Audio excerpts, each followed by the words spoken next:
आज म बनाउन हौ खै के पो क्या मलाई पनि थाहा छैन। अब जे भयो नि मैले बनाउँदैछु, तपाईँहरू हेर्नु होला फुल भिडियो अनि गेस गर्नु होला मैले के बनाएँ भनेर। आज ल बनाऊँ न त, लेट्स गो। 15-20 वटा आलुलाई मैले मजाले धोइ दाइ पारेर अनि यसरी लामो लामो पिस गरेर काटेँ। यो आलुको छिल्का सिल्का चाहिँ मैले केही पनि निकालेको छैन, मलाई झ्याउ लागेर। अनि यो आलुलाई चाहिँ मैले आधी घन्टा जति भिजाएर राखेँ। आधी घन्टा पछि कुकरमा पानी तताएँ अनि त्यो आलु हालेर हाफ बोइल गर्न लागेँ। 50% बोइल गर्छु भनेको यो त 90% नै बोइल भएछ।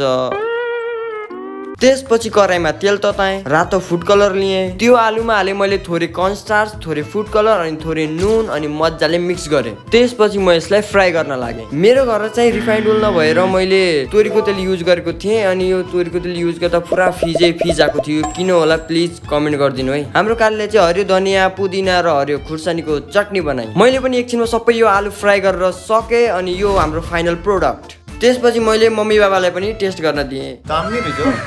त्यसपछि खाने पालो आयो हाम्रो। आफैले बनाएको भएर होला मलाई चाहिँ एकदम मिठै लाग्यो। ल अब तपाईँहरू चाहिँ कमेन्ट गर्नु यसको नाम के हो।